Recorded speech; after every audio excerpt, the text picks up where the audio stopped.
So if you ever think that your DocuSign account has been hacked or someone have tried to log in this video, I'm going to show you how to check your activity history. Now, this is very easy, so follow these steps that I'm about to share with you.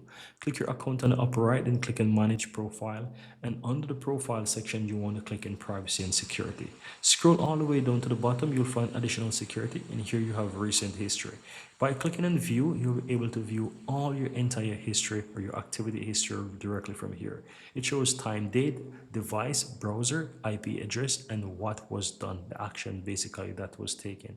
If someone tried to log in from a different country or different browser, let's say you don't use Google Chrome, and you will be able to see what's there. Let's say you don't use Windows, you use Mac, you'll be able to see and you'll see the time and date. So this is going to quickly give you a full overview of your history and let you know what steps you need to be take, whether you need to strengthen your security or change your password or whatever it is. You'll be able to see your activities from here, and this is going to allow you to now take the actions you need to increase your security for your account.